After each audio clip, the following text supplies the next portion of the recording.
Hey there, it's Simon Hurley from Inklips, and welcome to another video. I hope you guys are having an awesome day. Now today I'm going to be sharing a couple different fun ways to add stitching onto your cards.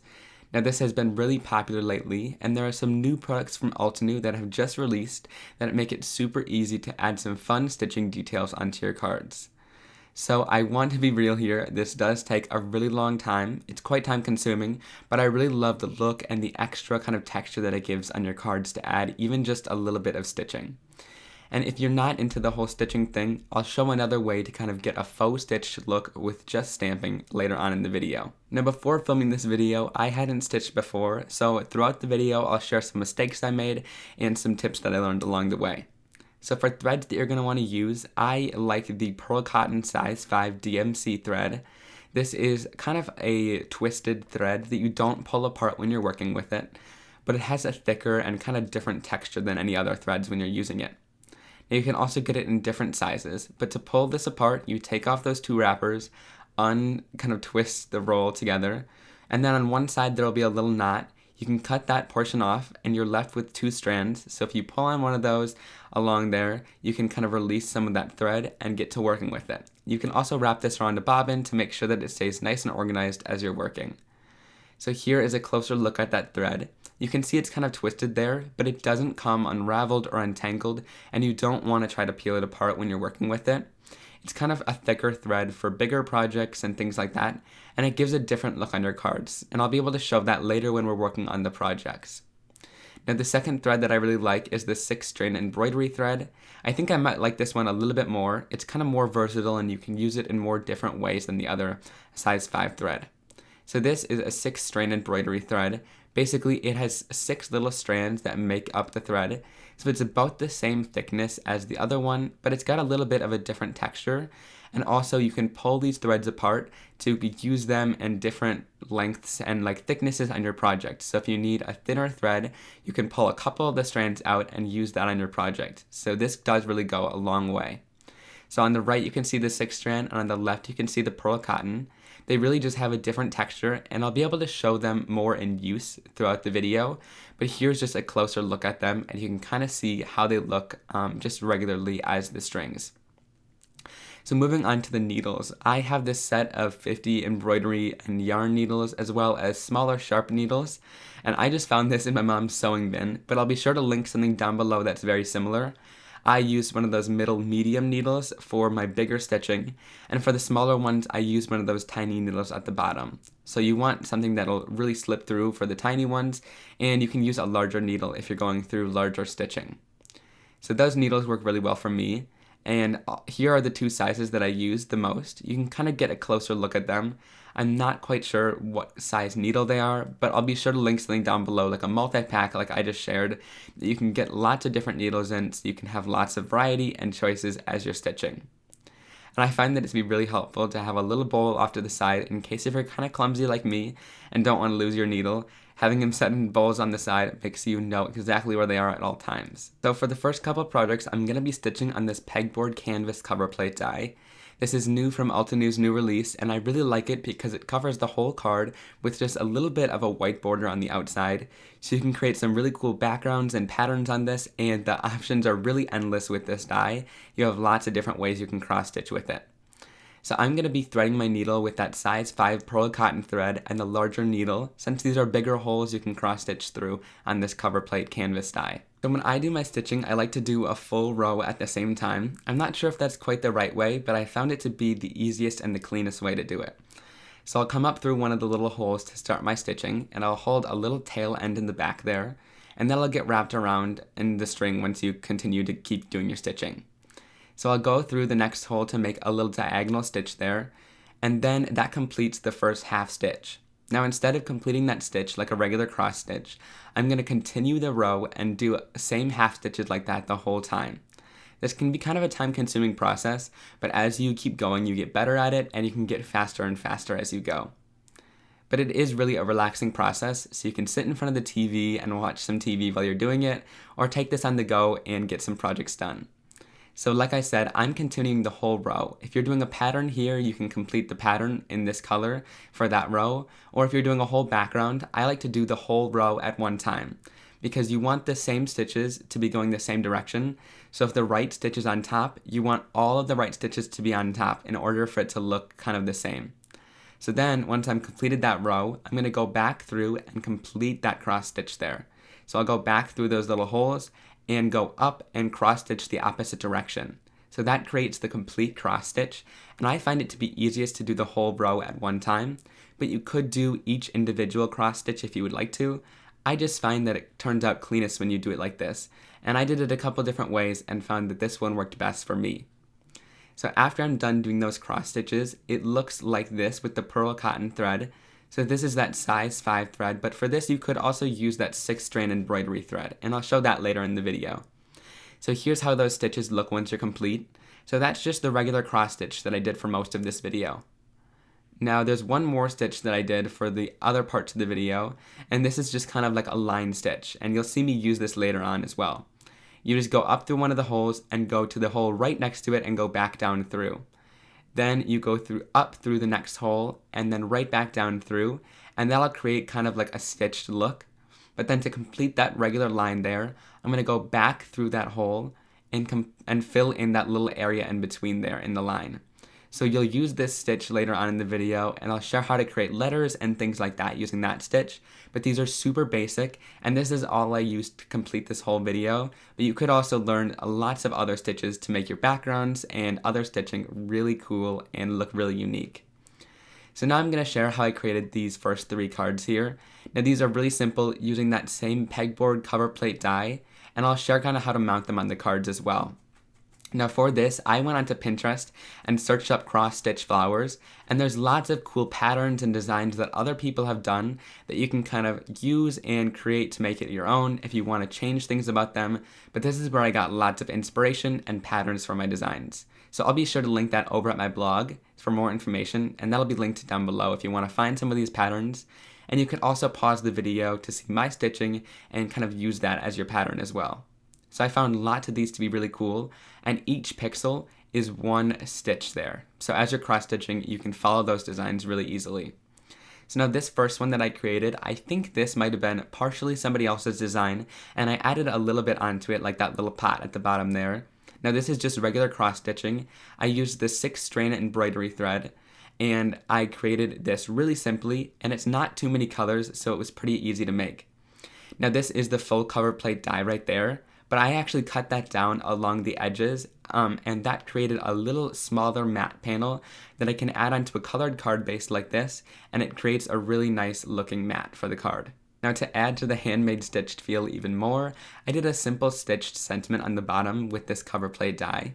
So to do that, all you need to do is just write over top of the die, write your sentiment out in capital letters. So there I wrote I love you, and here I'm writing thanks. Now for each point of the letter, so where each line kind of meets, you want to make sure that there's one of those little holes there, so you can add your stitching in seamlessly and make sure that it works on your card. So I'm doing kind of boxy capital letters there, and that really works to make these little sentiments, and you can stitch that right in with that little line stitch that I shared earlier. So just going through and stitching those little lines there. Now for this card, I followed one of those tulip patterns, and I'll have that linked over by my blog. And then after I was done, I just cut it right around that cover plate die, right around this pattern here, and then I left in all those other little holes intact. So I didn't poke any of those out, and it creates this really fun stitched look, and you can kind of use that cover plate die as almost just like fabric for cross stitching. So there's really lots of options. You can create little patterns like I did today, or do full backgrounds if you want to too. So for this stitching, I like to start off with the color that completes the pattern most, so darkest color, and then kind of fill it in with the lighter colors. Now for this last card here, again I did really simple stitching, and then I matted that piece underneath a mat there. So I cut a little window out of a piece of cardstock, and I put that cover plate die right underneath there. So it covers up those holes and frames it around there really nicely. So I did this blue stitching in the pearl cotton size 5 thread, and then I used the 6-strand thread for that little tulip there. So you can really see the difference up close here, using that same dye, but the pearl cotton has a different texture, and I think you can see more white space with it, Whereas with the 6th strand, when you use all 6 strands like I did on that tulip, you get a more filled in look on your card, but they both give different textures, and I like the look of both of them. It just depends what you want to use each one on a different project, but you might like one over the other. So for these sentiments, I used them from the cross-stitch flower set. You'll see this in just a minute, but I didn't want to overlook these fun sentiments in here, like sending you feel better hugs and miss you my friend, but I also love the grateful for all you do, or to you from me with love, and I'll use these sentiments throughout this whole video. So now I also wanted to share that I started doing a little background here with this die as well. I just never got a chance to finish it because this is very time consuming, but I did some weird stitches in there and I really like how this one's turning out. So I'll be sure to share pictures on Instagram with more stitching projects. Now I'm going to share how to do a little bit of stitching and how to get a faux stitched look with just stamping. So here I'm using this cross-stitch flower stamp set. Now this is a bunch of little faux cross-stitch stamps that layer together for that awesome color layered look, which Altenew is really great at. Now you can also buy these cross-stitch flower dies separately, and these pierce little holes in the designs, so you can actually do cross-stitching with it or get an even more realistic faux cross-stitch look. So I'm taping that down with some purple tape, and after I ran it through, you can see those really tiny little holes there that it can help you do with your cross-stitching. So now I'm using these stamps and lining it up with those little holes, or you could do it without that if you don't have those dies either, but I'm going to use some Altenew inks to stamp these down and make sure that they've got that nice layered look. And the packaging on all these Altenew stamps show really nicely how these layer together, so if you are having a little bit of trouble with layering them, it really shows super nicely each piece going together on the Altenew packaging when you have these stamps in hand. So then I'm going to do 2 cards at once. One of them has those pierced dots in it, and then one of them is just a regular piece of cardstock. And I'll share what they look like and the differences later on in the video here.